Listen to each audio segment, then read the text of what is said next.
Good evening there, and welcome to our latest Elite FPL podcast with myself, Mr. Ball, my good friend Stevo, and Jason. And as you can see, we're joined by a very special guest, FPLBhuna, one of our community, has joined us tonight for a Meet the Community special podcast.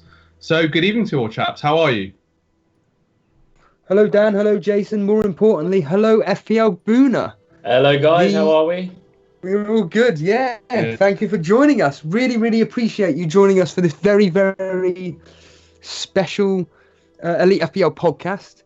Of course, you are one of the more famous marketers, should we say. First of all, what does it feel like being live on here with us three? Pretty surreal, to be honest with you. You know, used to be on the other side, so I feel privileged. No, it's an absolute pleasure you having us on. You being on our show. I mean, how are you genuinely feeling about the season approaching? So I'm hoping Jason's brought up your team already. But how are you finding this selection process so far this season?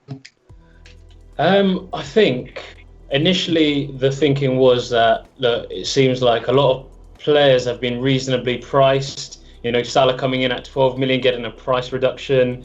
Trent and Robbo at 7, although I thought at least one of them would come in at 7.5. But I think the game have been quite clever. They've priced players at, you know, similar kind of bandings, making us kind of make a decision. So I think it's been trickier than most people first thought. But at the same time, you know, I think it's quite exciting. It's good for the game to finally be back, and I'm quite looking forward to it. Yeah, I mean, it's funny because this is actually the first live stream that the three of us had this season together. It's absolutely nuts to say that. So we've done in the pre-season about 10 pods. 8 of them have been me, admittedly. But Dan and Jason have had 2 videos that have gone absolutely mental at the moment. And it's, for me, what I've been learning a lot from these streams is that everybody just, it's back to reality, isn't it, Boomer, where everybody just seems to be in that trap of just copying everybody else. But you seem to have gone with a slightly different team. Jason, have you actually got Booner's team up? I don't. Where is it? Oh, brilliant. Well, what I'll do is I will read out Booner's team for everybody that can't actually witness it. Did you send it to me? Did you send it to me? Sorry. Yeah, I did send it to you. This is what happens live, everybody, when we all go live. And I did send it to you, and now for some reason it has completely vanished off the face of the planet. I'm just looking from my phone here. It was all here 10 minutes ago. I had it on a screenshot and whatnot. This is ridiculous. This is completely... Can you remember off the top of your head, Booner, who you had? I've got it in front of me, so I'll read it out to you. So, I started with the 8.5 double up in goal of Ryan and Button.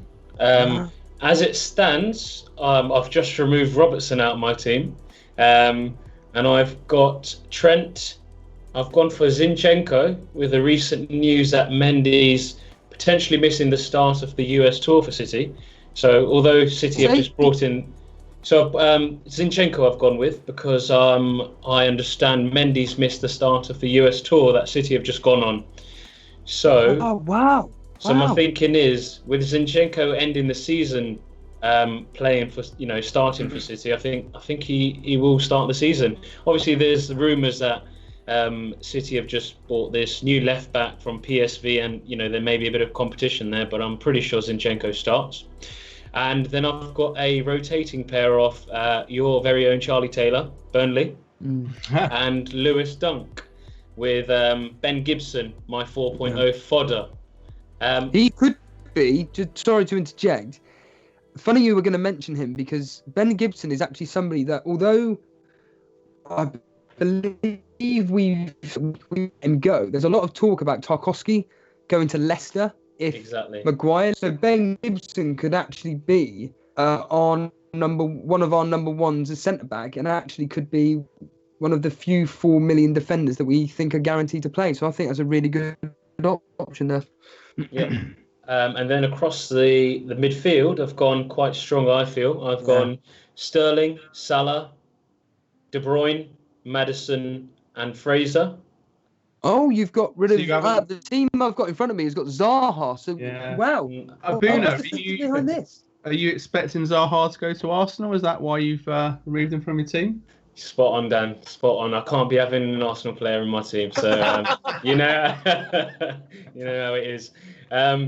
Yes, and then I've got King and Delafeu up front with Zande Silva, the West Ham forward, 4.5 up front.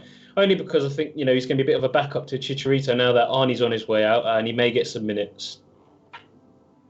Yeah, I mean he's handed in a transfer request, doesn't he, to go to China? I did when I did my team this morning. I didn't even know that. So so he's as good as gone. Yes. Yeah. What's the thinking behind Delafeu and Maddison then? I just think Delafeu's fixtures look worse on the ticker than they actually are. Mm-hmm. So Everton away being a red as a second fixture, you'd have thought that fixture was a bit worse than Everton. So for example, he starts with Brighton at home, Everton away, West Ham at home, and Newcastle away. I actually don't think those 4 fixtures are too bad. Now, I mean, I've had the likes of Jota and Calvert-Lewin in my thinking too, but I just think with Wolves having Champions League, I do think even early on it's going to affect them because I'm pretty sure they've got some games to play. And Calvert-Lewin for me is just a wait and see. I think it could be a really good option, but I've just seen today that Everton are now being linked with Diego Costa. Yeah, I saw that as well. Really? So it's one to wait and see. The fixtures are great for Everton, so he could come in. Yeah, they want to make a statement signing, don't they, Everton? They're looking ambitious this season, so that'll be interesting. Costa in, he would be straight in my team, given his record. For all people that are watching this, I'm talking to you, Daily Llama. We're all John Harris. I've got the book back. The book is here, and it's just got a few notes on Bhuna's history. But you're quite a good player, aren't you? You're a bit like me. Your average position over the years that you've been playing this is roughly 50,000th. So you started back in 2014-15, and you ended up 73,000. In the 15-16 season, 68,000th. Season after that, 171,000. Then the season in the 17-18, 80,000. But last year, like Jason, you absolutely stormed it and ended up 3,211th. Tell us about I know the last season happened ages ago, but we haven't been able to manage to get this interview for a long time. Mm-hmm. Take us back to last season and your thought process, because me and you were kind of in a similar boat, but you were the one that then got all the green arrows towards the end of the season, whereas I got all the red ones. Well, how did you find last season? I think I just went with my gut a bit more last season. I think it was all to do with the gut. I captained Mane, Sterling for some big hauls. Sterling at least 3 times got me 42 points as a captain. And I believe Hazard as well as a captain got me 42 points. So I think captaincy really kind of paid dividends for me last season. And, in comparison to previous seasons, I think I was a bit more careful about my transfers. Now, I mean, I still made a ton of transfers. I made about 60 transfers in the end with about a -118 in hits. But I was a lot more careful about how I did them. I wasn't as rash. I didn't make the decision to make a transfer as some managers I speak to as soon as the game finishes, because you just don't know what's going to happen between then and the end of the week. Now, that player may have performed badly for you, but you don't know if another player in your team's going to get an injury. So if you've been that player off and someone else in your squad gets injured, what are you going to do about it then? That -4 that you've taken all of a sudden looks 10 times worse. So I think I was a bit more measured about the way I played the game. I mean, you've joked in the Discord group, on Twitter, etc. But in all seriousness, what are you actually aiming for this year? For example, in the solo podcast I did the other week, I said, I was asked the same question, what are your aims for this season? I said that I genuinely just take our Torbay Elite Cash League really, really seriously, and I just want to at least get in the cash prize for that. Now, but as an overall rank, I always look to aim in the top 50,000th, which is usually my average rank anyway. Do you have like an aim in your head, or what's your feelings towards going into the season? Do you participate in like leagues that you take really, really seriously? I know we speak privately and you say there's some work leagues that you take pretty seriously. Do you actually care about the overall rank? I mean, what are your thought processes overall on that? I care about everything. I'm a complete FPL head, honestly. so I've got work leagues. I've got private leagues with some people I met through the Fantasy Football Scout, kind of a charity football tournament that we did, which we take quite seriously. And you know, there's no money involved, but it's just those bragging rights. And you know, if you focus on your game at the end, and you know, at the end of the day, your overall rank is going to improve, is how I see it. I don't specifically focus on overall rank. And in terms of being competitive within the leagues, I try not to focus on other people's teams too much, because unless, you know, we're getting towards a business end right at the end and I'm like 30, 40, 50 points ahead and I can block them. But other than that, no, not really. I mean, you know, with Jason doing so well last season, although I never mentioned it, and there was always this rivalry between yourself and Jason, I always had in mind, and Jason knows this too, that I was hoping to overtake him, but you know, it just could never happen. So I just kept quiet. I mean, Jason. I mean, I was actually listening to our first few podcasts that was on YouTube, and I just find it frightening that in these first few episodes that he was at that time. So we're talking last season in game week 4, 5, 6. He was in like the top 750 in the world, and it's just frightening to think that we were doing a very, very small podcast at the time with somebody that I was next to, 750 in the world. And then, you know, like the more we've grown this channel, the more people like yourself jump on board. And it's like, oh my God, Jason's like top 1,000. We've got to try and catch him or something. We'll do something like he's some form of rival. But Jason, we haven't heard much from you. Do the usual line here, which is in the chat. Yeah, so apologies for the guys watching at home. I had some technical issues with my computer. It seems that a four-way NDI chat, along with multiple overlays and scenes and OBS, just does not go together, and it kind of spazzed out my computer, so I do apologise. We have got quite a few of the regulars in chat.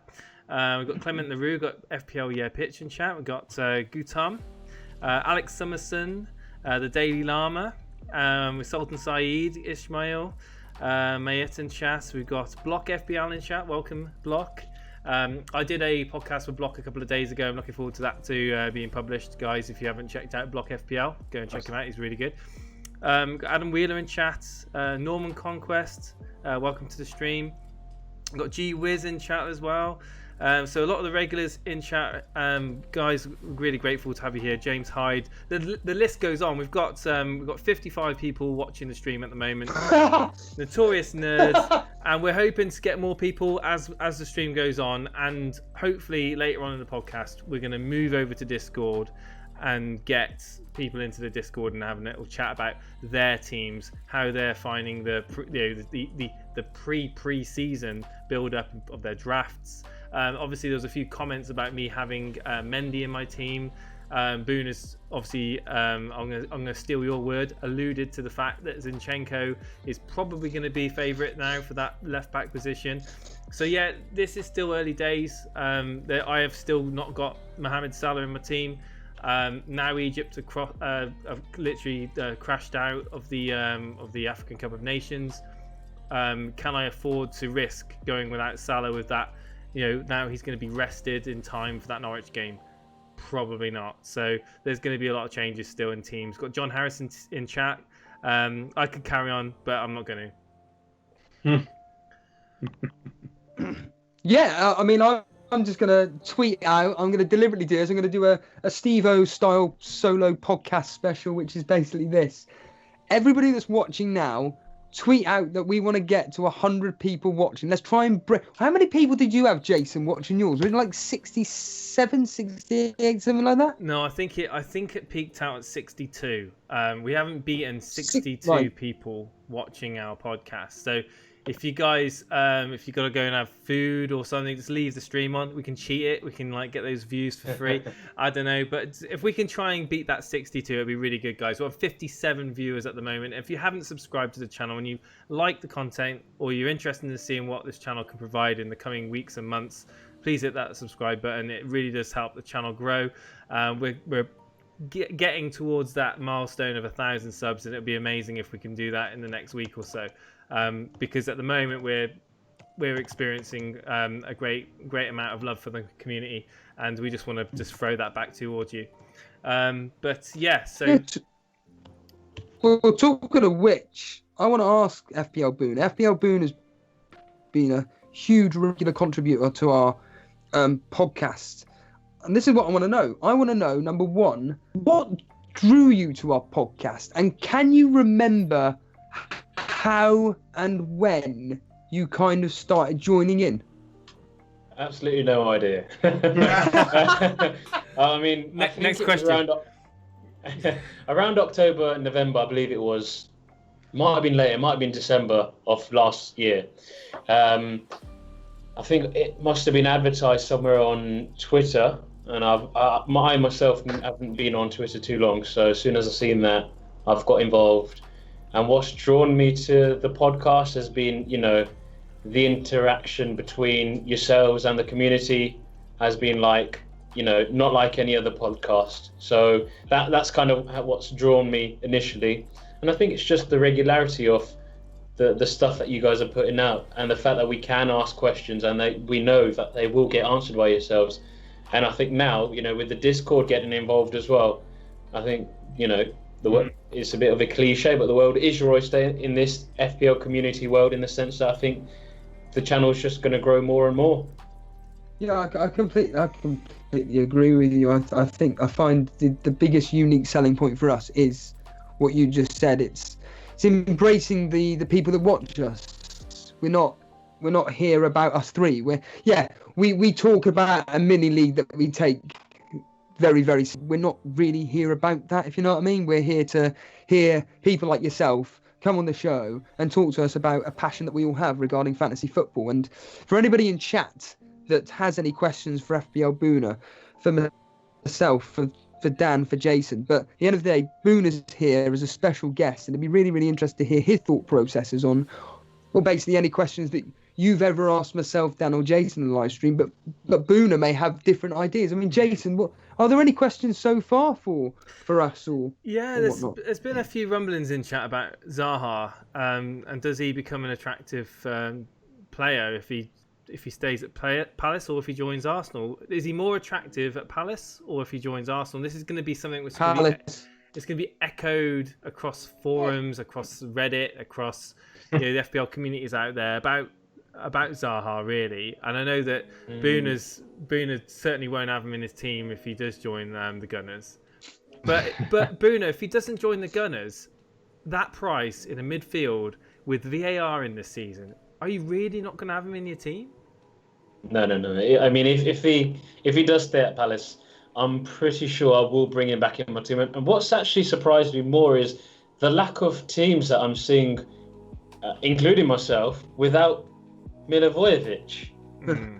I mean, that's what's really surprised me, especially with VAR coming in this year. I would have thought Milivojevic would have been seen in a lot more teams this season. But with regards to Zaha, I think Zaha is definitely an option. It's just this transfer talk with Arsenal has kind of put me off. Dan, what's your thoughts on him joining? Dan? Yeah, I was trying to talk because I haven't sent him for ages. So, I mean, in terms of Zaha going to Arsenal, is it a case of, are you an FPL manager that if it's a player from a rival club, you won't put them in your team consciously, or is it just more of a case of that he won't be on penalties, presumably won't be on penalties if he does come to Arsenal?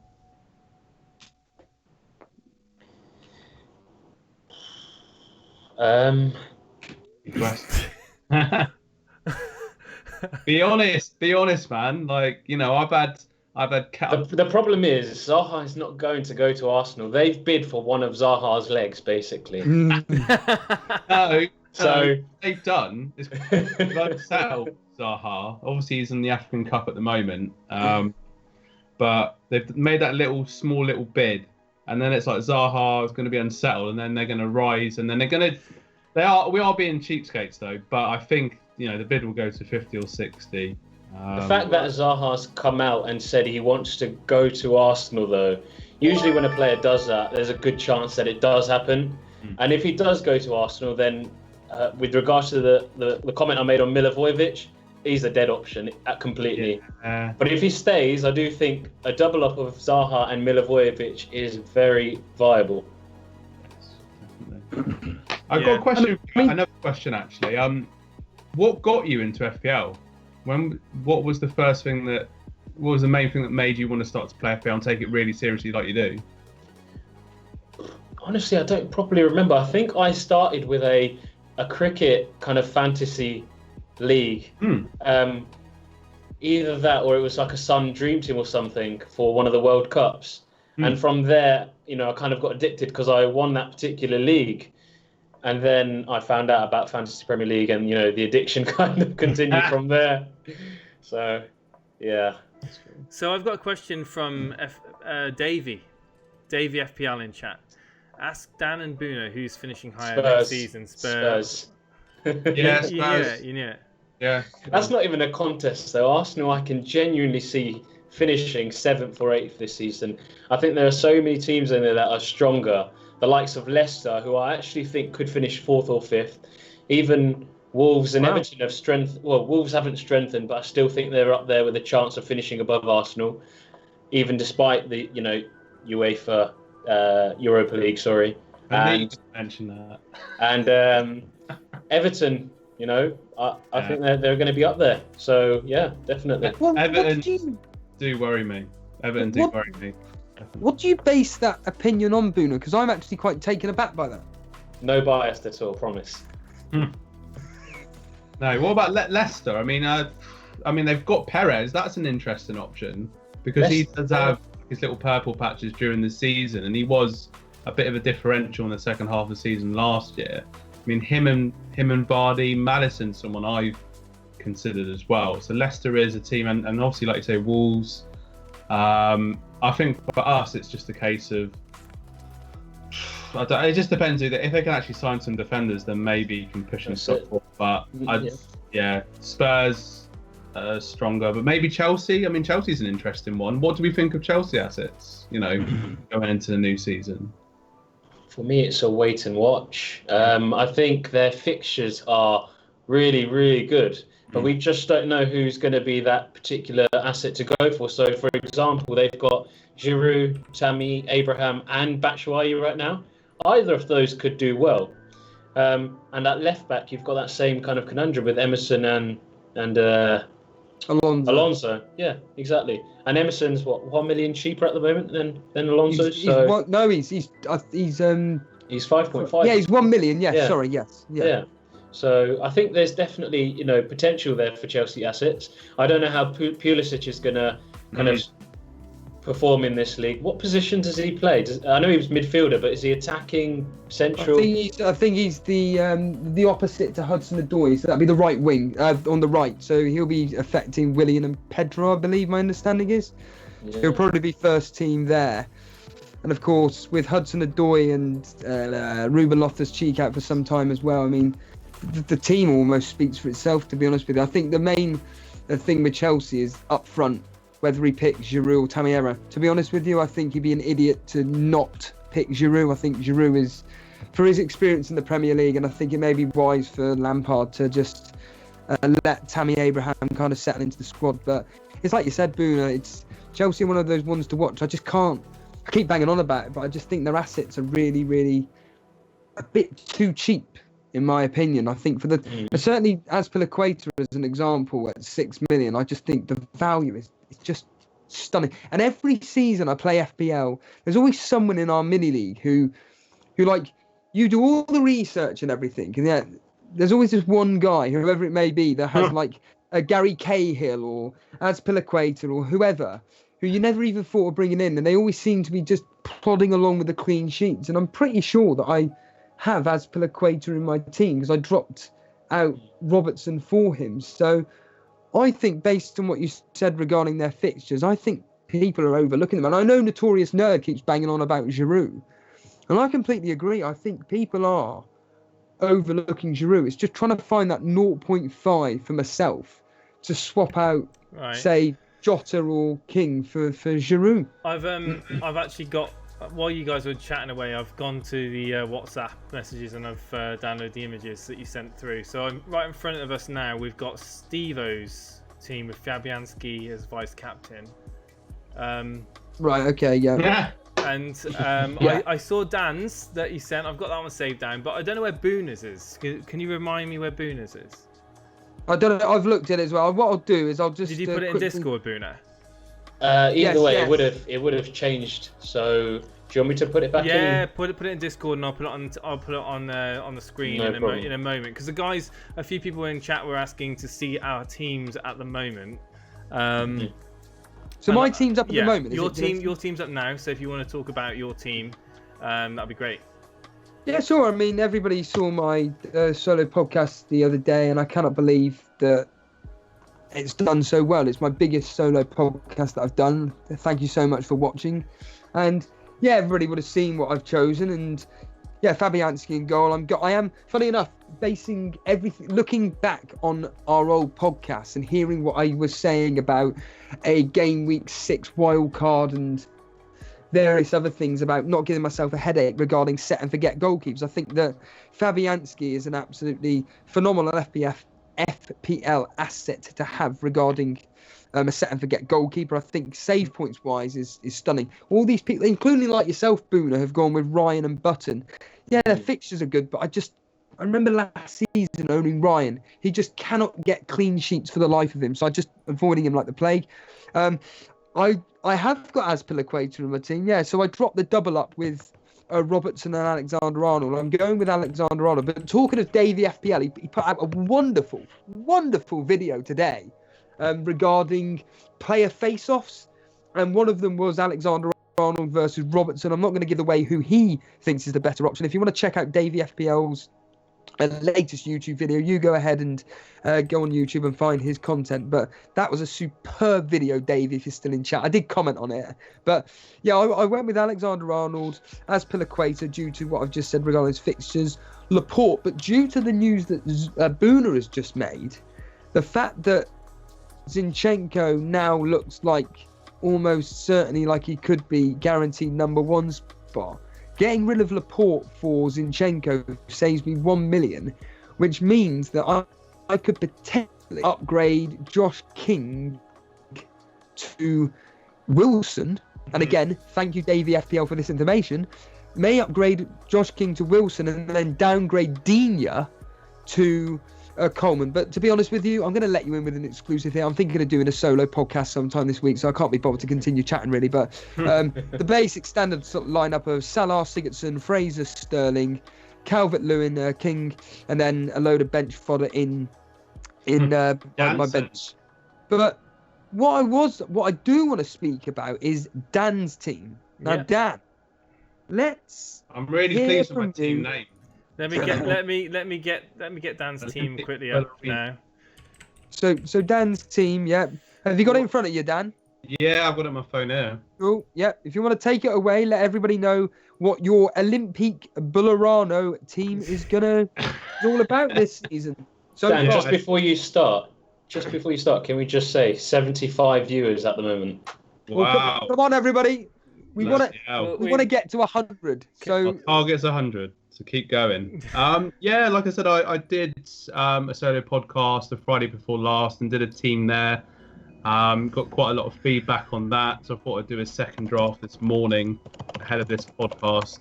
Now, obviously, what FPLBhuna said about Mendy is going to change my selection there, but Digne, Trent Alexander-Arnold, and my goalkeepers. I mean, yeah, I've gone for 2 cheap goalkeepers, really, but hearing what you just said about Fabianski and his save bonus points last season, I think that could be one to get in, really. But I just was desperate to get in Salah and Sterling, particularly with Sterling's record against West Ham and Bournemouth in those opening fixtures.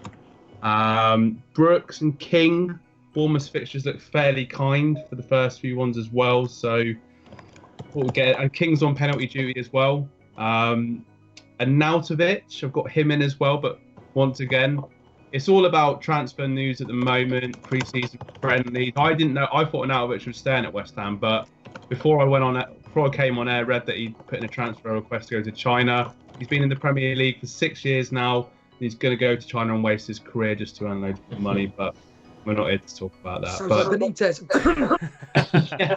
It's a waste. Arnautovic is a great player. It's a waste of a talent, you know. But you know, it is what it is. He's not been interested. He's not been interested, has he, for the last 12 months now?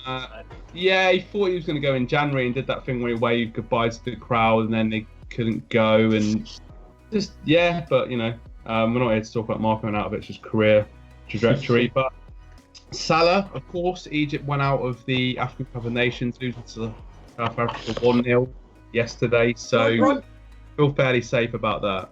I was going to say, I read on what do you call it, Fantasy Football Scout today, the Jurgen Klopp last year is the guys that got to the final of the World Cup last year. It was last year, wasn't it? He actually gave them a 3-week break, and they believe that Brazil are in the Copa America final. And they believe that Jurgen Klopp will stick to principles and give Firmino and Alisson a rest. So maybe the backup goalkeeper for Liverpool and Origi, who you mentioned in your solo podcast, actually for a 5.5 one-off game against Norwich at home in the opening game of the season, actually, Dan, you could be onto something. Yeah, I mean, Origi, as I said, he's just turned his Liverpool career around. You know, got the decisive goal in the Champions League final. Sorry, mate. I feel bad mentioning that. No comments. We talk about. Sorry, Dan. But yeah, getting the winner away to Newcastle, getting the winner against Everton, completely turned his career around. Like you said. You know, Brazil got to the final. They're playing Peru tonight at 9:00. So if Klopp sticks to that, opening game home to Norwich could be worth it. One thing I will say about my team, it does feel weird. I don't know if other people feel like this. It would be interesting to hear what people say in chat. But it does feel weird not having a premium striker in my my front three, so to speak, when I was doing it, because I'm so used to putting it, thinking, what premium striker? I love my premium strikers, but I was like, I need to build from the back a bit more this season, get in some more expensive defenders. But I have gone, I've copied you a little bit, Steve. I've gone for Kelly from Crystal Palace at 4.5. Thought I'd get him in. If you, I know you didn't, but during my solo run the other day, I apologise, I forget who it was, but someone brought up your asset from last season you virtually had all year, Rico, and he's 4 million, and he could potentially be a first teamer for Bournemouth. It's just a case of waiting and seeing. And with Bournemouth's good fixtures, maybe Rico could be the 4 million defender everybody looks at. Yeah, I remember Jay recommended me getting him in, and then he never played. But mention that again. Yeah, keep bringing it up. And Solly March, 5 million for Brighton as a kind of budget midfielder to get in there. He did okay last season, particularly the second half of the season, got a few assists. It's just like getting in Richarlison, Salah and Sterling, and obviously having the expensive options in defence. It's kind of a bit of a budget differential early on. There's too many players with lines on stripy shirts in your team. Llama in chat says that you'd love teams that look like barcodes. too many Tesco bags. Assets before I purchase them, so you know. Too many Tesco bags in your team. No, it was no, it's really interesting that you chose Solly March. Actually, it completely threw me actually when I was looking over it, because I was doing the podcast with Block, and we was talking about your team choice in that podcast, and I just couldn't get my head around the choice. But looking at him, I mean, he did it right. I wouldn't say he would. I think I'd be benching him for definite. Yeah, he's not, like I said, it's trying to just, you know, when you look at the sort of budget options in midfield, they're not brilliant, the 5 million ones or 4.5, and it was kind of a player with a bit of potential to kind of be, you know, put him in there just as somebody to get me in Sterling and Salah, basically. Yeah, that's you getting in Sterling and Salah is completely you've had to like sacrifice. That's the thing. So I do think it's going to be a choice for most people this season, Sterling or Salah. I think if you have both of them in, you really are going to struggle to field a very powerful 11. Yeah, it is tough. I mean, I've got Brooks in there as well. I was going to get Fraser, but then I thought I'll get Brooks in at 6.5. It did quite well for me last season. And King. And then, yeah, as you can see on my bench, I've got Dunk. We all remember Dunk from that double game week when everyone seemed to triple captain him. And people were still probably quite burnt by that. But yeah, at 4.5, Brighton's fixtures. They've got a new manager, Graham Potter, quite attacking minded, but not bad for a 4.5 defender. And Glenn Murray as well, still going. Had a decent scoring record last season, but you've just got to think about how many games is he going to play at that age and who else are Brighton going to sign before the season starts. Did consider Calvert-Lewin actually, but I don't know, I just don't feel... He started the last 11 games for Everton, I think it was, up front or something like that. But his goal return's not amazing, but it's just Everton do have a good opening start to the season, so could be one to watch as well, really. There's a question I want to ask you, Bhuna, which is, are there any players that you think that, like, so my answer to this question would be yes, Chelsea defence.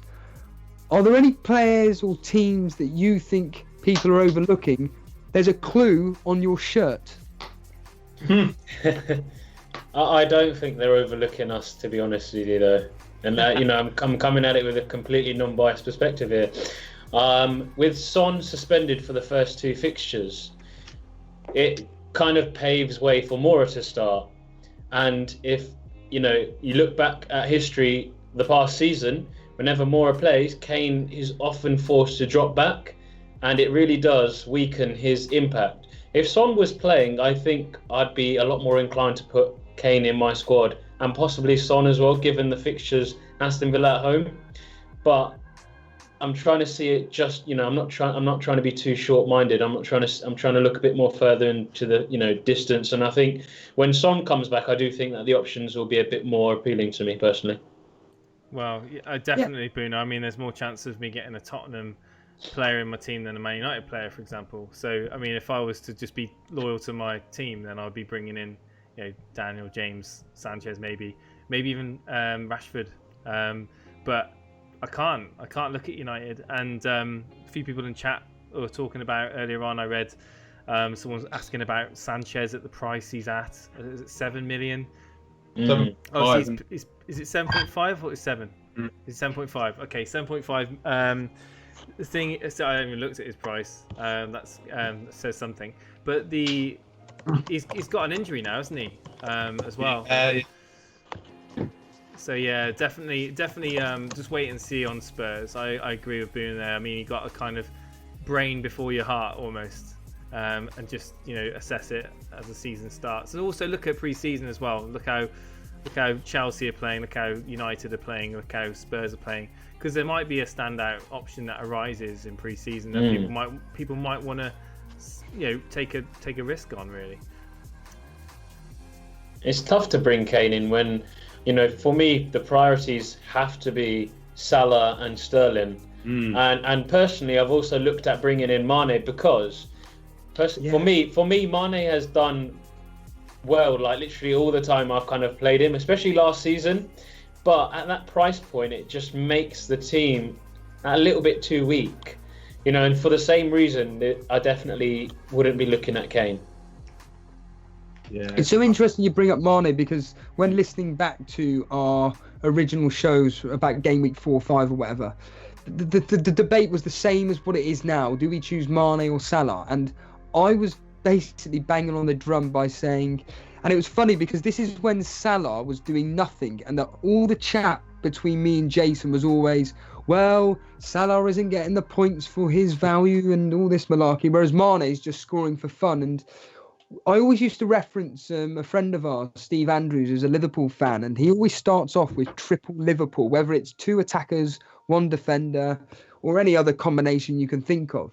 But Mane, I said in the podcast back in game week 4 last season, and it's something that I think everybody's overlooking, which is he always starts off really, really well. I'm thinking, maybe I should just listen to that advice, save myself 1 million on Salah and get in Mane. He started off well for me last season. I had Salah and Mane. I did captain Salah, but Mane was the one that scored 16 points at the start of the season last season. Yep. And I think he's a quick starter. And I think, going on a bit of a tangent, but I think Richarlison is being overlooked as well. I think he starts seasons well, and then he kind of, reverts to his old self. So I think there are 2 players that are being massively overlooked right now. And I tell you what, I wouldn't be surprised if I end up with Mane and Salah in my game week 1 team again.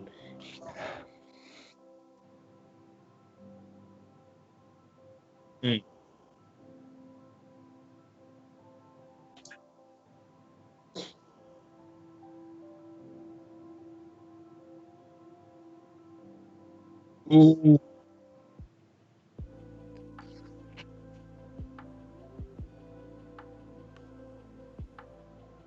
Yeah.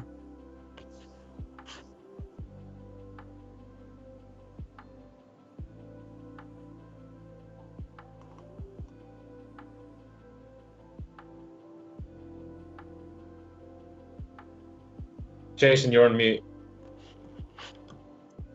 Oh, that's it. Yeah, I am. I'm on mute. Right. Yeah, so it wouldn't be an FPL stream if I wasn't muted. So, no, sorry, guys. I was literally saying that we were 95 viewers a minute ago. And sorry, guys. I do this every stream. I always mute my mic.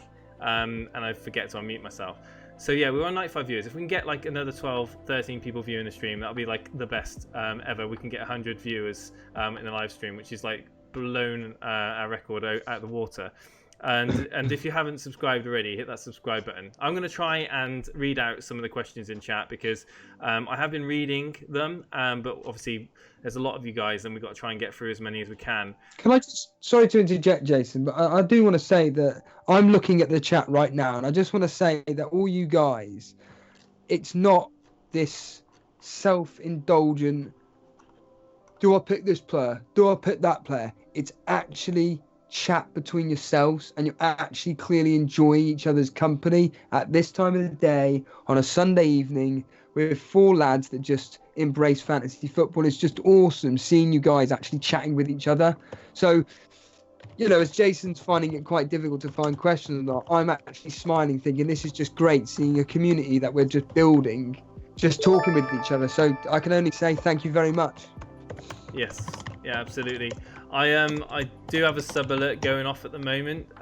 Sorry, I've just missed whoever that was. Thank you ever so much for subscribing. All the pictures are over the top of it, so I do apologise for that. But we've got Bhuna's team in front of us, but I just want to quickly just read out a few of the things that our chat are saying. Right, so we've got whoever starts with Bournemouth will be mine for the next 2 game weeks. So obviously we're looking at Bournemouth. So Gortham, we're talking about Bournemouth. I mean, do you think there's going to be many people bringing in Bournemouth? Obviously, you got King and Fraser in your team, Bhuna. Mm-hmm. You're going to go with 2 attacking Bournemouth assets from the beginning. I know that Block FPL was potentially even looking at tripling up on Bournemouth from the beginning. Nice. Is that something which you think is a good idea? I actually posted about tripling up on Bournemouth yesterday or the day before as well, and the post was shot down quite quickly. It was seen as, an absolute crazy decision. But given their fixtures, I don't actually think it's a bad move at all.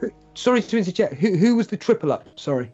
So it would have been Wilson, King, and Fraser. Yeah. Well, actually, it was Brilliant. I think Brooks. I think he had Brooks at the time. Brooks, Fraser. Sorry, Brooks, Wilson, and King was Block's idea anyway when I was speaking to him.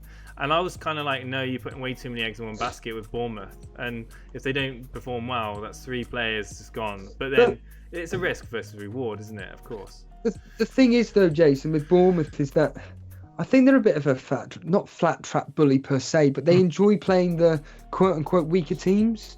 And I think with their opening fixtures against, who is it, Aston Villa and Sheffield United, is that right? Sheffield United at home first and then Aston Villa away, is my understanding correct? Yeah. Is that right? Yeah. I'm pretty sure it is. And they are 2 prime fixtures. Yeah, they've got Sheffield United at home, Aston Villa away. Do you think, though, I mean, funny enough, again, harking back to the previous podcast last season, and I'm sorry to keep banging on about it, it's just a fascinating research material for myself, but Dan was talking about David Brooks last year. Are we overlooking David Brooks this year, guys? I'm not. I've got him in my team. Yeah, no, the general overview public. Because most people like me are going with Fraser, because he's one of the most creative players in the Premier League, so to speak. And I think that for 1.5 cheaper than Fraser, I think that actually David Brooks could be somebody that actually, a bit like the Salah Mane argument, could be better value for money. I'm not sure we're overlooking him personally. There were numerous games where Eddie Howe actually had dropped him to the bench as well. And I just think if there's one player that isn't as nailed on as the other Bournemouth attacking assets, it's probably him. You've got the likes of Stanislas, Jordan Ibe. You've got a few attacking assets there. But the likes of Fraser, Wilson, King, you know that they will start every single game. It's also a case of whether they'll still be there the season, because Fraser's never played that Arsenal want. It's either Fraser or Zaha that they want. So yeah, but you'll never buy him because you'll bid for his head. Yeah, probably not. Yeah. Notorious Nerd has asked in chat, would you triple up with Digne, Sigurdsson and Richarlison? So 3 Everton. I know my thoughts on that. Can we start with Dan's opinion on that?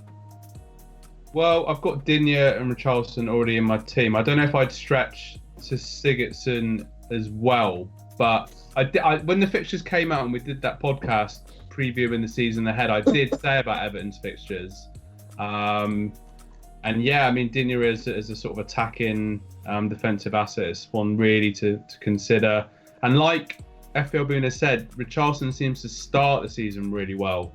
And he is particularly good form at home as well. But when he first joined from Watford to Everton last season, started the season really strong and then kind of tapered off a bit as the season went on. So I wouldn't treble up, but yeah, either Richarlison or Sigurdsson's a bit of an FPL dark horse because he was getting some good returns towards the end of the season last season as well. So I had a toss up between Richarlison and Sigurdsson, but yeah, I would double up, but not treble up. And the virtual very quickly, the virtual pleasure in chat saying, "Hi Steve-O, do you remember me talking about Salah missing the opening match due to the African Cup of Nations? Well, not anymore. However, Mane still. That's when I went on a mini rant. Yeah, so Mane still can. So Bhuna, obviously, you're talking about Mane, how he starts the season, he seems to be in good form. It could all be spoiled by the African Cup of Nations and obviously Klopp giving Mane a break. So just be really mindful about that. I'm sure you guys will be. I hope he does, because it would just make my life a lot easier and I wouldn't need to worry about bringing him in, because he's not in there right now. I'd like him in, but if he's out, then even better. Excellent. We've got another subscriber called Another Hoops. Thanks for the subscribe there, my friend. We've got one more question I wanted to just ask. It was from a guy called Anil, if I can find it. Fraser or King, if you had to choose between the two? I'll go back to Bournemouth again. So midfield, Fraser or King. So going with Fraser, not the penalty taker. What about you, Bhuna? King for me. King for me too. What about you, Dan? King. So King three say King. We're on 98 viewers. If we can get 2 more guys, we're going to hit Ooh, that 100. 2 more people, come Come on, on. let's get your friends, get your family, get your nan from upstairs on as well. Get Shout them out. tuned in. Get your Absolutely. sister in. They won't know what Here's we're a talking about, question but it's all for- good. Here's a question for Boona. So, what are your thoughts on template teams? So, point being is that when I hear people, I know this sounds really horrible from me, but it's just the truth. It's when people kind of go off the rails a bit. Like let's take yourself, for example, and going with Delafame and stuff. And I'm thinking, but you're not going with Jota that everybody else is doing. What is your thought process on people with template teams and everything? Or do you just think, no, I'll just stick with what I got? Do you ever get swayed by the masses, or do you just stick with your own game plan? Not at all. I'm not one to be swayed by the masses. I don't think template teams are a bad idea though, because when we say template, we're comparing ourselves to a very small minority of the people that play the game. And this is a problem that, and this is something that most FPL managers that play the game seriously don't consider. The season is 38 games long. The chances of you having that same team as every other FPL manager for the rest of the season are very slim. So there's enough time to kind of, make that ground up. If you start on a level playing field as everyone else, I think that's perfect. But you try and make too many changes and bring in too many differentials in, and it doesn't pay off, then all of a sudden you're playing catch up. I think you're right. I think you can be a bit too clever, can't you? And try to be a bit, and when there's always that negativity that's around template, exactly what you've just said then. And it's almost like you find people that are just trying to try and be as far away from the template as possible. And, for what reason? There is a template forming, and that's because people are after a balanced team that incorporates the most popular player picks with budget options that can enable them. So don't be scared of going template, but exactly what you said, I couldn't agree more. 99 people, come on, get that sister in. When I look 101, let's go. We got 101. Oh wow, okay. There we go. There we go. Here we are. Let's get the party poppers out. Well done, everybody. Superb. When I look at your team, Boona, when you play this game, do you predominantly just go with a set 11 and not worry about your bench, or are you somebody that does want to have, basically 4 playing substitutes? Maybe, okay, let's just dismiss the goalkeeper. So maybe having 3 playing substitutes, because I'm just looking at your team as it is now. Gibson, well, at the moment he ain't the starter. Greenwood, he isn't going to be starting for Man United. Lewis Dunk, yes, he is a Brighton the first choice. So what are your thoughts on just going with just a set 11 and forget about your bench? Well, he can talk about his whole team now because his whole team's on the screen. So start from everything. Start from the beginning. With your team. I don't like to go for 7 set players and then not have a playing bench at all. My preference is having a full playing bench. But the way, obviously, as we discussed, prices have been, allocated to players this season, it makes it kind of difficult to go for a full playing bench and have a strong starting 11. So, for example, right now I've got just Dunk, and Gibson and Xande Silva are probably doubts. But, I try to think of my bench as much as possible. At the moment, I've got Trent and Zinchenko as the nailed-on defenders I'd be playing every week.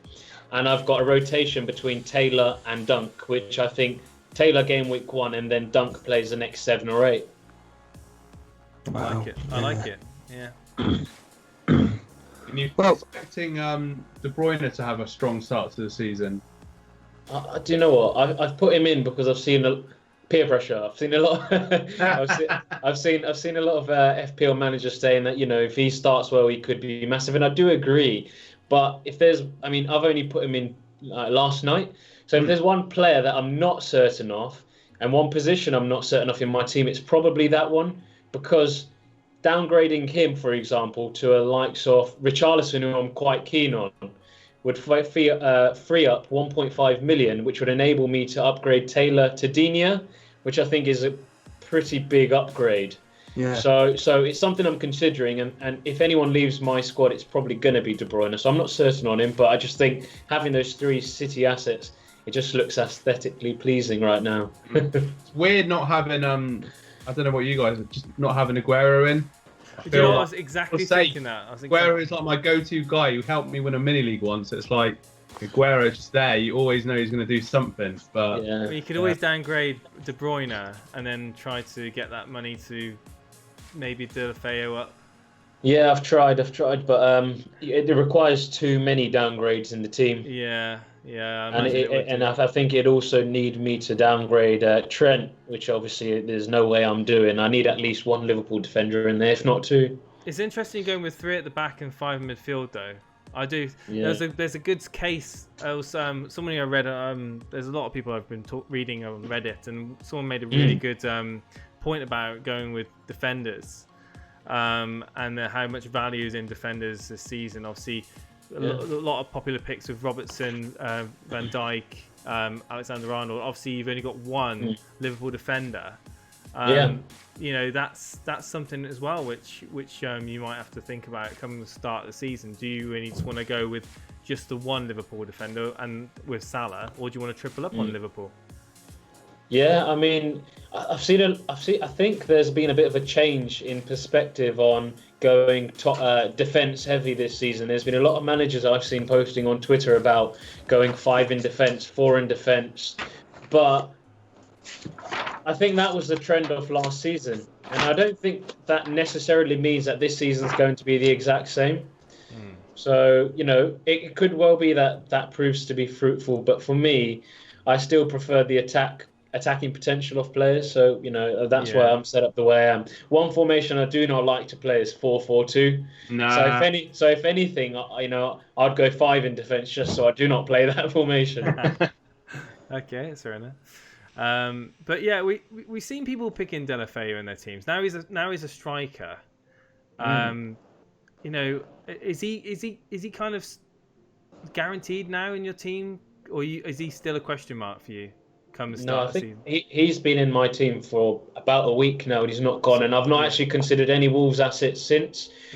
So I think his fixtures are being overlooked and being perceived to be worse than they actually are. So I think if anyone stays in my team, it's likely to be him. I don't see me removing him unless he gets injured. Yeah. Just a question to ask to everyone. What about Raul Jimenez? Because I know Jason obviously was a big fan of Jimenez from last season. He's at 7.5 now. What are we thinking about getting him in as kind of like a mid-price striking option? Oh, yeah, I mean, he's just a little bit too expensive to get in straight away. I think everybody was a massive fan of him last season. Come January, February, everyone was like bringing him in. Absolute bargain. But unfortunately, this season he's just in that price point where it's 1 million too much. That's how I see it, anyway. For me, I don't think he's overpriced at all. You know, I think the exact opposite. My problem is the fixtures for me aren't great. If the fixtures were better, I think I'd probably even double up on Jota and Jimenez. That's being completely truthful. Yeah. 7.5 million. Given the output he provided us with last season, I think if he did the same again, 7.5 would be an absolute bargain. Well, there's an interesting stat. I'm just reading. He's currently the most owned FPL player in any position, sitting in 43.5% of squads at the moment. I heard. Wow. I heard though that's actually down to the auto pick. Auto pick. Just apparently, I heard that. I thought you were going to say that. I thought you were going to say it's down to the casuals. No. Apparently, the auto pick function this year, I can't remember what I heard it on, literally is just giving everybody the same team. I could be completely wrong. I could be completely misquoting whoever it was, even though I haven't mentioned them. But yeah, I heard that the auto pick is just choosing the same team for everything. So I just writ down a question from someone called Another Hoops, and have you all heard about? I have heard this, but I haven't really taken it into action, so to speak, because of the teams involved. But there's a lot of talk about this Brighton-Watford rotation pairing where they do not play each week a top 6 team all season. Have you guys thought about this defensive pairing? Apart from the first game week where I've just realised I've got Ryan up against De La Feo. Not ideal. Yeah. That's... Sorry, Dan. No, so all I was going to say is just about Brighton's defensive record at home last season, which was kind of up and down a bit, but they did have some good, some clean sheet bonus points. That was quite good. Duffy as well, threats from set pieces, so could be worth considering. And obviously the Watford defensive assets from last season. Your mate Kiko Firmina, my mate Holebas, Cathcart as well. Some sort of nice, cheaper options. I mean, Holebas is getting on a little bit now, but he had some good returns earlier in the season. So, yeah, it could possibly be worth it. Holebas is the red card, though, isn't he? Yeah. A few questions regarding mini league, and I know a lot of people like joining in mini leagues and everything, especially ours. And basically, the league code is actually underneath the chat. So if you're actually watching this on a laptop, a mobile phone, the league code is actually underneath the stream chat. And thanks to Gautam Venkatazan, apologies, I probably just butchered your name, but he has just written the code in the stream chat as we speak, which is ABDKZZ.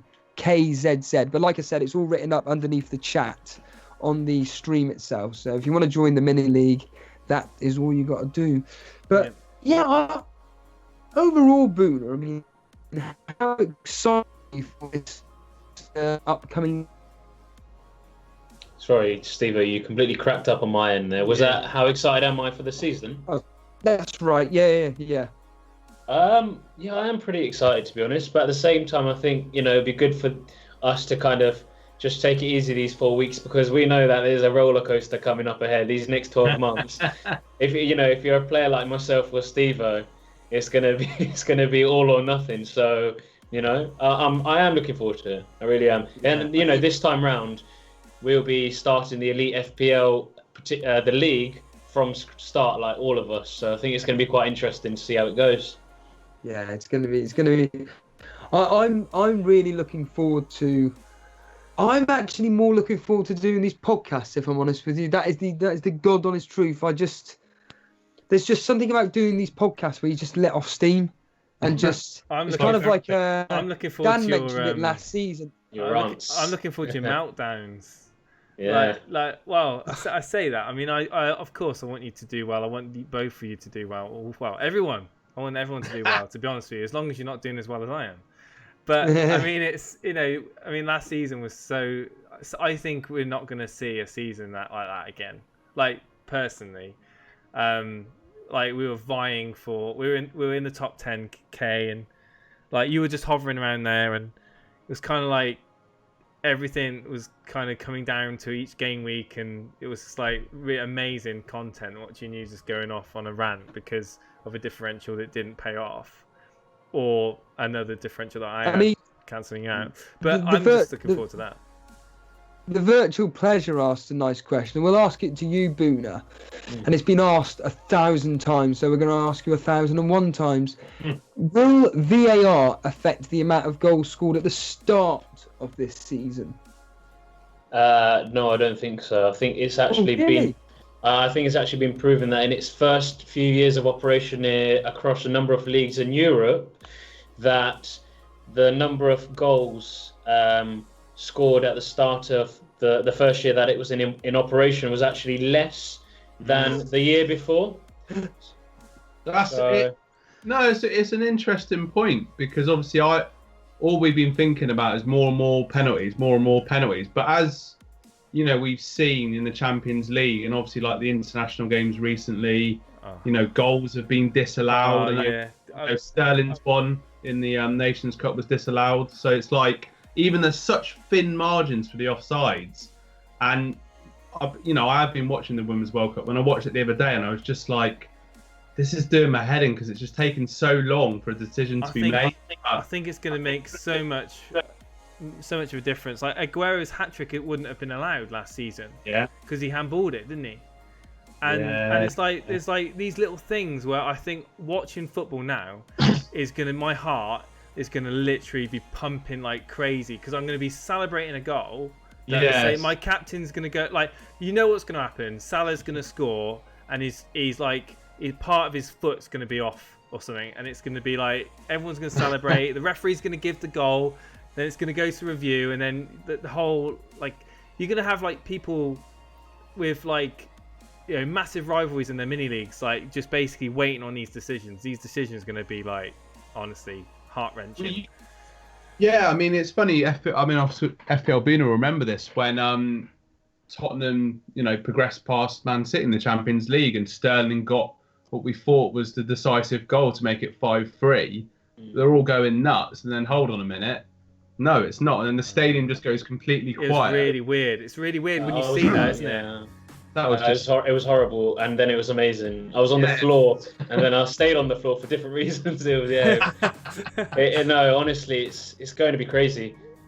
And can you imagine the emotions going through the Discord channel this year as well? You see everyone saying it's a goal, it's not a goal. It's going to be FPL was already an emotional roller coaster anyway. This is going to literally make it like the biggest it could ever be. Like literally, you're going to be on the edge of your seat, or you're going to just be in a pool of mush on the floor crying. Literally. Listen, we've got a technical question for you, which I think it'd be really wise to promote now, but it's from Naya. And again, I apologize if I mispronounced the name, but question. He's asking, are the recordings of these podcasts available through any podcast apps? Well, funny you mention that, because Jason. Well, so guys, I've been looking at ways of archiving our content. Now, I know it's predominantly, well, it's video content we produce on YouTube, but I've got us a SoundCloud account, and I'm going to convert all of our podcasts to MP3s that you can watch or listen to, on SoundCloud. So after this podcast has been aired, within a few hours it'll be put into an MP3 and then on SoundCloud. If you're interested in SoundCloud, you can find our channel. It's Elite FPL, the same name on there. But basically that's a great question to ask, and it's weirdly enough I only did it yesterday. So thank you for that. Jason, it might just be worth you mentioning as well the Discord, perhaps to people who aren't so familiar with Discord, how they get involved, what it's all about. So basically, guys, Discord is an app. You can have it on your mobile phone, you can have it on your computer or on your laptop, and what it does, it allows you to jump in and chat with other members of the community. You can talk via like different chat rooms. It's really simple to use once you're in it. There's different text channels that you can use for posting your team, for talking about FPL, and you've also got audio channels that you can join to talk to other members of the community if you want to. I'm actually in Discord now, and we're going to try, hopefully at some point in this stream, to just have a few people join us in Discord, so we can have a little bit of a chat towards the end of the stream. Daily Llama. Daily Llama, Notorious Nerd, Davey FPL. If you're free and you're available to do it, just come and jump in. We can have a little discussion towards the end of the podcast. But yeah. And the website as well, Jason, that you've been working very hard on the last few years. So we've got a website now. It's elitefpl.com. All of our YouTube content is on there, exclusively on there. You can go through past broadcasts. I think the only thing, I don't even know if it goes live, so if anyone wants to test that out for me and let me know, that'd be great, because I don't know if it shows live streams. That'll be the next stage, and all of our social media links are on there as well. But there'll be more things coming to the website. It's still in its very early days at the moment, and I'm in talks with a certain fantasy tools account on Twitter to see if we can get a league that's embedded onto that site as well, which would be really cool to people to access the leagues and standings. Very nice. Any more questions in chat at all from anyone? Yeah, so Rohit says, awesome, I think SoundCloud is an option to generate an RSS feed. This will allow anyone to get them through the podcast app of their choice. Well, that's great. If that's the case, Rohit, I don't know much about SoundCloud's RSS for podcast players, but certainly if that works, then that can only be a good thing for the channel, and I'll continue to upload our streams on there. Can you imagine Cammy from Soccer Saturday? Or what's that, Llama? I don't know what that is. The famous Stevo Rants is Simon Bellamy in chat. Simon Bellamy is in chat, everybody. Let's go back up through the. I don't think there's any. I think you said there's not questions. There's just discussion between each other in chat, which is amazing. And yeah, should we jump into to Discord? You guys want to do that? Yeah, just to let everybody know that this will be, so anybody that's watching this now, this is going to be a live experiment for Discord chat, the voice chat. So I'm assuming we're going to get Daily Llama on, because we that was really nice of speaking with him the other day, and I'd like to think that Daily Llama's willing to come live on the show to speak with us. Anyone else? As well? And oh yeah, of course, anybody else, of course. And yeah, this is going to be a live experiment where this is completely brand new to any live stream that I know of regarding fantasy football. It's going to be a bit like a talk radio show. We can get a caller in to speak to us rather than having everything written down in a chat. So Jason, absolutely. If you can Right, so guys, just jump into the channel waiting room in Discord. If you've got the link for Discord, then jump in. It's in the description of the video. It's also in the top right hand corner. The link is right there to see. It's a free app. Feel free to download it, and we'll drag a few people in. And if you really what we want is people, if you've got a question for, well, our special guest, really, FPLBhuna, that'll be. But if you've got any questions for any of us, please just let us know. All things fantasy football, we're more than happy to help or anything. But I did read an amusing comment from James Challenger. I've just got a really big body, or was he just got a small head? I've got a small head and a big body. What happens when you show? Bhuna will appreciate this. This is what happens when you missed head day at the gym. That's what happens. Yeah, this is when you just do shoulder pressing all day. That's all.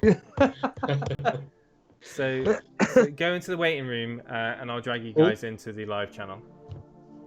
Wow, there's an echo there. What are your thoughts, Yeah, Bhuna, on the whole Discord and this bringing it to a new aspect to the live stream? Because you'll be definitely part of it. I know you will.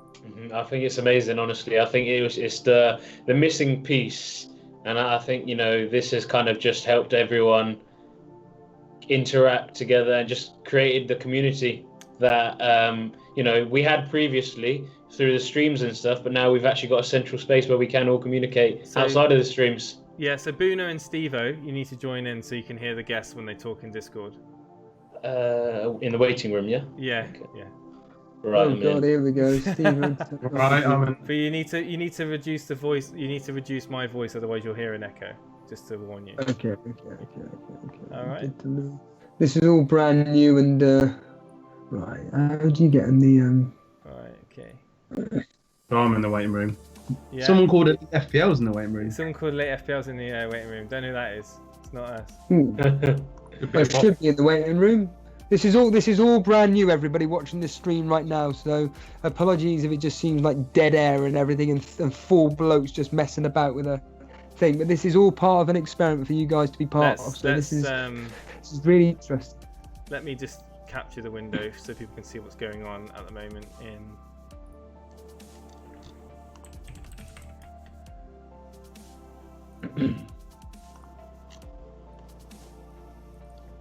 There's Llama. There's Llama there is Llama. Let's bring Llama in. There we go. Llama, you're live. Good evening, people. Good evening, Llama. How's it going? All is good. Just muting you here in the background. You gonna bring me in? Yeah, I'm bringing you in, Dan. Let's go. Llama, you're very quiet on my end. Can you? Is it the same for you, Jason? I can't even hear him. I've turned him up. There you go, Llama. You can talk closer to the microphone. No, I'm here. All is good. Daily Llama's here, everybody.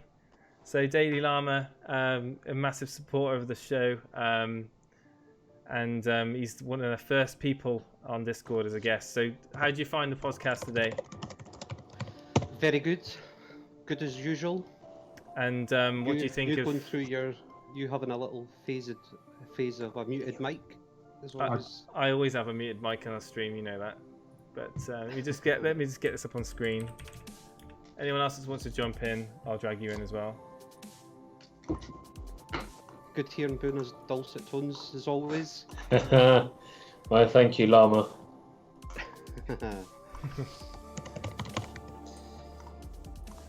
So how's your team looking, Daily Llama? Let's take it away. Go on. What's that, sorry? Tell me how your team's looking. My team. Yeah, your team. And Right, Bruna, when you okay, talk, okay. by the way, it's really loud. When you type, it's really loud. Just want to let you know that. No worries. Just say. Right, so we're starting off at the back with Ryan and Button. Yeah. We have a 3-5-2 formation. So we're going Coleman at the back alongside Van Dijk and Laporte. A midfield of Zaha, Sigurdsson, Salah, Sterling and Mora. And up front, King and Delafeu. And I think for the first 4 game weeks up until the international break, that looks not too bad in my opinion. But Steve-O, I know, is going to critique it and rip it up as I speak. So take it away, Steve-O. Have a pick at that team. Go on, Steve. Well, first of all, do you want Laporte, or are you going to go for Zinchenko now? Well, that's what I was asking in the chat. So Okay. They can I'm ask still now. still a bit undecided there, yeah, between Laporte. And I'm also keeping an eye out on this new Chelsea signing as well. He could be a swap out for Mora, I reckon. Yeah, but Chelsea, you going to consider Chelsea then?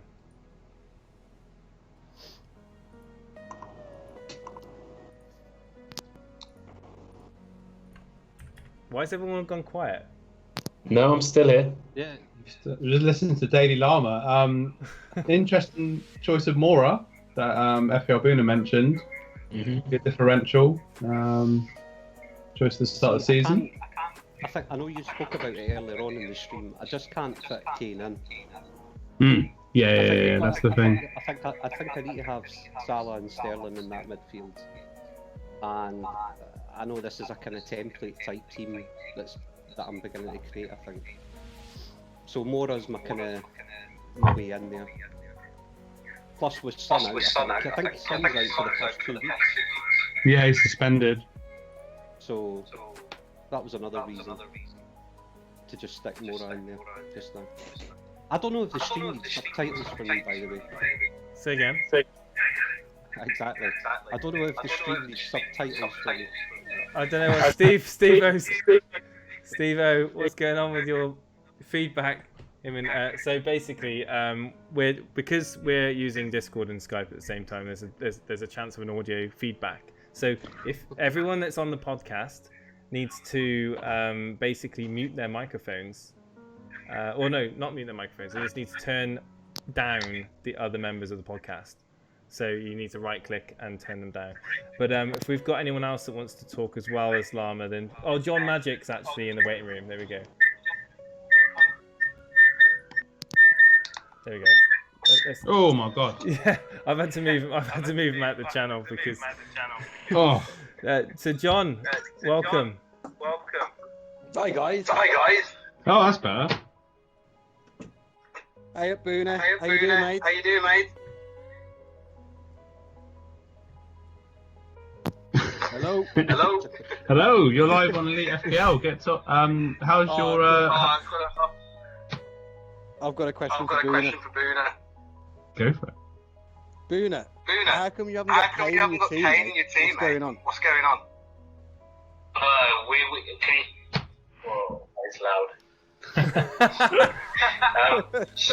Right. 1 second. So basically, Mora effect for me personally. I think with Son out the team, Mora playing alongside Kane, it's going to force Kane to be pushed back. I think his impact is going to be weakened significantly. So once Son is back in the team, I think there's a good chance I bring Kane in.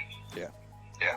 Fair enough. I think I've gone. I'm looking at most people's teams. Most people have gone gone for the Salah and Sterling option. But I'm just going to go Salah, and then I'm going to go a bit more heavy hitting up front. So I've gone Kane and Vardy up front. Slightly different to most people, but hopefully it'll do alright. Can I just say fair play? I didn't catch most of the podcast, but when I was the bits I've caught you, you've been brilliant. Your insights, superb, mate. So well done. Superb podcast. Right, okay, literally, I have to stop it here because there's a problem with the feedback because we're not using headphones. You need to have headphones on. In fact, let's move out. Right, so basically we need to have headphones on, otherwise we're going to have an audio echo. So Steve-O, Dan, if you're not using a headphone, Skype has got a noise cancellation thing that stops a feedback loop from occurring. But because we're using Discord as well, we're getting a massive feedback loop. So that was really good for a test, but I think we just need to get some earphones for the next stream, basically, on that one. Jason, he's muted. I'm trying to unmute. I've unmuted you. Yeah, this is. Yeah. So you should all be able to hear me now. But Okay. There we go. So the Discord. It's the beauty of all this live. So much technology going on. We're doing it live. Right, if I leave here, we're doing it live. I'll leave here, mate, and then I'm gonna try and unmute these guys. I've left the Discord. Alright, mate. Yeah. Okay. Okay, So if you're just watching the stream now, wondering what's I can hear going you. on. Okay. I can see Steve-O. You guys hear me now? Yeah. Fine. Right. Okay. So basically, so we just did a big test of Skype and Discord, and you can't use both of them at the same time. Is Steve-O there? Because is he trying to talk? Is Steve-O trying to talk? Yeah, he's trying to talk, but you need to unmute your mic, Steve-O. You need to unmute your mic on Skype, by the way. Yeah, it's Steve-O and Dan's fault, guys. It's all Steve-O and Dan's fault. But that was a test. That was a test to see if Discord and Skype can work at the same time. They can, but they can't without headphones. So we need to have headphones on. So basically, that's the solution. Okay. Otherwise, you're going to get massive feedback. And I think I need to just go give Steve-O a crash course in 21st century technology because like literally, Steve-O's still using a slab with like hieroglyphics on it to communicate at the moment. Literally, I'm switching back to streaming with a phone. Like, what was that? A 3210 you got there? But anyway, sorry guys, sorry everybody that's tuning in because we just wanted to do a test, and that test kind of was a test. So this is what makes this particular podcast so special. Let's be real. This is why the community love you guys. So keep it up. Yeah. It wouldn't be a stream if I didn't mute my mic once or twice. No. Here's a question from Tom Harris that's just come through just now. What teams do we all support? So I'll go off. I support Burnley. Bhuna, it's pretty obvious who you support, but take it away. The best team in the world, Tottenham Hotspurs. There we are. You also support another team as well. I noticed that on Twitter. Who's that? Yeah, we'll keep that hush. Local team, Luton Town Football Club. I thought it was Boreham Wood. That's the team that lost to. That's the team that beat Arsenal. It didn't beat us. 3-3 draw, actually. That's the equivalent of a defeat to me. Yeah. We were playing under 23s. We weren't playing up. I support Arsenal, and I also kind of sort of support Talking United as well. So, yeah. And Jason. Man United. Yeah. Yeah. The mighty Red Devils, of course. They're gonna come and back with a view to win the league. We're gonna win the league this season. Views. That sounds pretty confident, mate. We've got a bet on this season, guys. By the way, in chat, Jason and I have a bet. Who's going to finish higher, Arsenal or Manchester United? Obviously, Arsenal finished higher, but we still didn't get into the league. It's Champions League. There's a Freudian slip for you, but yeah, we're having this bet again. I don't think either of us feel that confident actually about our real life teams' respective seasons, but yeah, it's on. It's on. Dan, can Can I get involved on that bet? I'll put a tenner on that. United finish above Arsenal. You think? Oh, okay, yeah. So I could double up on my money potentially. Yeah, why not? Go for it. Okay. So guys, I think we're pretty much there now at the end of our podcast. I don't think we've got anything else to talk about. We've tested the Discord. We expect to see Discord used again, but we're gonna do some tweaking, and we're gonna actually get the audio to not echo. All right, so there's gonna be a nice clean interaction with you guys in Discord going forward. But it was important that we did that test. And I want to say thank you to all of you guys, the new guys as well as the regulars that keep coming back to the channel and being patient with us when we do these guinea pigs tests with Llama. I'm sure you really appreciated that, and John Harris as well. And breaking the 100 viewer mark, that's absolutely mind-blowing. I would never have believed that we would have had 100 plus viewers at this stage in the season. We've been getting a lot of subscribers from you guys as well. You guys coming in and hitting that subscribe button, it means a lot, and it means a lot to all of us. We're just really happy that you guys keep coming back. Jason, just before you finish off, can I just say, on behalf of myself and the rest of the community following you guys, a massive thank you, because the amount of time and effort and work you guys put into this channel is why this channel is growing so rapidly. And I think it's clear to see the progression since you first started. And to those in chat, can I just say that Steve-O mentioned on his podcast the other day that there's like a 48% amount of people that kind of watch these streams but don't subscribe. So if you're in here now and you've not subscribed, give it a subscribe and a like. I'm pretty sure it's going to help these guys immensely. Yeah, the words that Daily Llama said on his tweet yesterday, and if anybody doesn't follow him, it is at I don't want to butcher this, it's at Daily Llama. It's got to be at Daily Llama. But Daily Llama on Twitter wrote this wonderful tweet yesterday about various podcasts and everything. But one of the things that he did mention, which I completely concur with, and this isn't any form of bias, it's just a fact, it is the overlay. I think the graphics and the overlay for this specific stream is absolutely superb, and all that credit goes to Jason. He puts all the hard work and everything, and all I can say is next season is going to be huge, because I now own a laptop, I now own all this equipment, and as most of the people, for the hardcore viewers like Bhuna, John Harris, Daily Llama, Notorious Nerd, Alex Summerson there, and many more. There are many more of you guys that tune in. I love talking and I love doing my solo podcasts, and I just think that it's going to sound mad, but I just think the more content you create, the more people appreciate what you do, because there are just so many people that want to talk fantasy football. And I think that when the season starts, you're going to see a lot of content from us guys. We do take a lot of feedback as well, and we do act on it.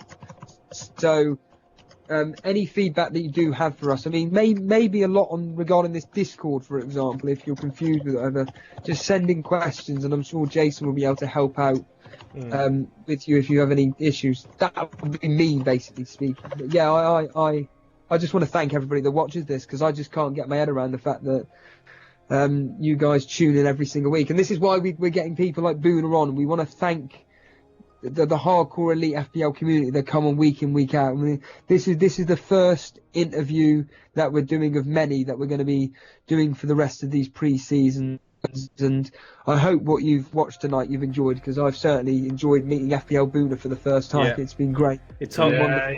Yeah, it's He's a pleasure. Not a bad guy for a Tottenham fan, I suppose. So no, seriously, I just want to add to what Steve-O said. Those words, be kind, FPLBhuna, and obviously thanks for coming on as well. Really appreciate it. We're all about getting the community involved. And like Jason and Steve-O, I just love seeing people interacting in the live chat, people getting involved on Discord, and just people coming back every week talking fantasy football. And yeah, just that support. We feel really close to our community, and we're just pleased to get people on and share our thoughts about this game that we love playing. It also drives us up the wall, but that's what we're here for as well. Get it off your chest and have your own little mini Steve-O rant as the season kicks in. But we are on Instagram and Twitter at Elite FPL, and of course we're on Discord as well. Obviously, you can see that below me at the moment, so please do feel free to connect with us on those social media platforms. And as the guys have been saying all throughout the podcast, please do subscribe. We're going to be pushing out a lot of content before the season starts. Going to be keeping track of all that transfer news. So when Zaha is wearing that Arsenal shirt with his thumbs up, smiling, you'll hear about it here first. And yeah, just keeping up to date for the start of the season, planning our teams. So really want to connect with you guys and see more people joining in with our live streams. And I think that's pretty much it. So yeah, we had a question. We had one question in chat about a certain money league. And now we're not really doing anything in terms of money league on our streams. But if you want to learn about what leagues we are in, then you can join our Discord and we can let you know what's available. Nicely done, my friend. So that's pretty much it for this evening, but thank you for joining us, and we do look forward to seeing you all again soon. And subscribe, stay tuned, enjoy the rest of your evening, and thanks a lot. Thank you, Hick. Thank you, Hick076 as well. I read that comment, it was really nice. Yeah, just seeing it myself. Cheers now. Thank you, Bhuna. Thank you so much for joining us. Cheers now. Cheers, guys. FPL. Pun where Shaw's lights were knocked out. Dan, you may want to turn on your light because you're. Chat said that Steve, if you bench Alonso and he returns, you have to get a history tattoo. Well, people in chat saying, Jack, before we move on to the Elite FPL. First of all, my name isn't Jack. Right, okay, I'm gonna let Dan speak because it seems to be mainly me and. Go, Dan. Go ahead. What are you going to do? It's absolutely fascinating. Jason, try and just stop. Right. Okay. Right. I'm